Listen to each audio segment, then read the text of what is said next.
Assalamualaikum warahmatullahi wabarakatuh. Perkenalkan, nama saya Kholidi Basalagi dari kelompok 1 Akuntansi Sektor Publik kelas D. Saya mahasiswa jurusan Akuntansi Universitas Islam Negeri Maulana Malik Ibrahim Malang. Di sini saya akan menjelaskan materi tentang good government. Baik, untuk mempersingkat waktu, langsung saja kita ke materi. Yang pertama adalah pengertian good governance. Good governance adalah suatu penyelenggaraan negara yang mengarah kepada tujuan yang baik melalui perumusan kebijakan yang berhubungan dengan masalah-masalah sosial dan sistem nilai dalam operasi organisasi yang berlaku bagi semua orang di bawah sistem demokrasi.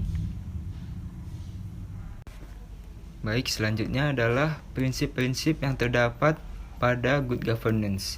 Yang pertama adalah transparansi. Pada perlakuan akuntansi publik, terdapat hubungan yang erat antara transparansi dan akuntabilitas. Dilihat dari tujuannya, adanya transparansi dan akuntabilitas terhadap laporan keuangan diharapkan dapat meningkatkan kualitas dari laporan keuangan tersendiri. Melalui keputusan-keputusan politik dirinci dan didefinisikan guna menciptakan kepastian hukum. Cara dan alat mencapainya diatur lebih lanjut dalam UUD. Aturan-aturan penyelenggaraan dan perintah-perintah pelaksanaannya secara hierarkis sampai pada tingkat operasional di lapangan. Pertanggungjawabannya pun bertingkat pula. Akuntabilitas sangat terkait dengan transparansi. Dapat dikatakan tidak ada akuntabilitas tanpa adanya transparansi. Selanjutnya adalah prinsip kedua yang terdapat dalam good governance, yaitu partisipasi.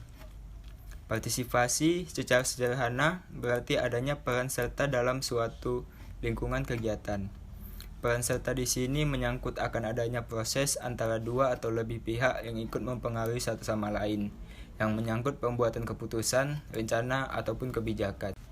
Tujuan utama dari adanya partisipasi sendiri adalah untuk mempertemukan kepentingan yang sama dan berbeda dalam suatu perumusan dan pembuatan kebijakan secara berimbang untuk semua pihak yang terlibat dan terpengaruh.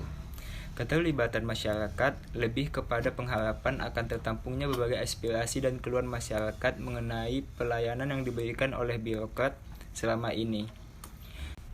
Selanjutnya adalah faktor-faktor yang mempengaruhi implementasi prinsip-prinsip good governance dalam meningkatkan kinerja organisasi pelayanan publik.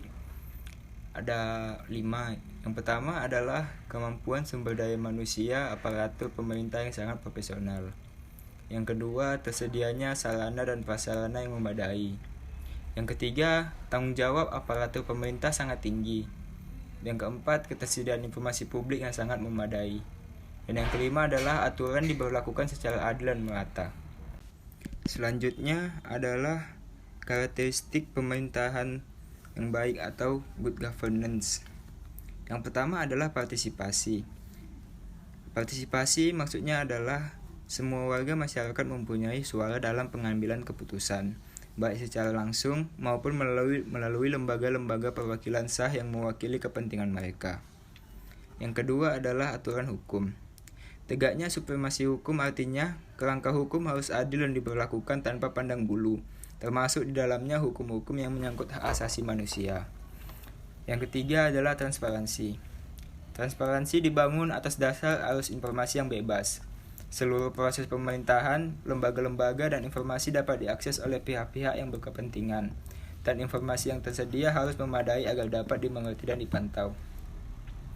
Selanjutnya nomor 4 adalah sikap responsif. Sikap responsif ini ialah lembaga-lembaga dan seluruh proses pemerintahan harus berusaha melayani semua pihak yang berkepentingan. Yang kelima adalah berorientasi pada konsensus. Artinya adalah tata pemerintahan yang baik menjembatani kepentingan-kepentingan yang berbeda demi terbangunnya suatu konsensus menyeluruh dalam hal apa yang terbaik bagi kelompok-kelompok masyarakat. Dan apabila mungkin, konsensus dalam hal kebijakan-kebijakan dan prosedur.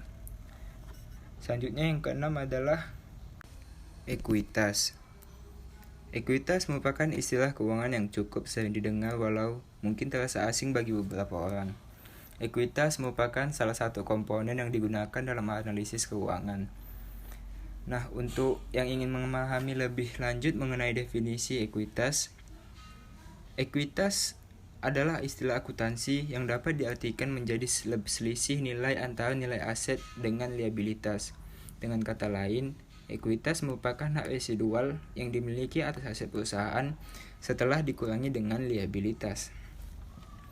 Selanjutnya adalah efektivitas dan efisiensi.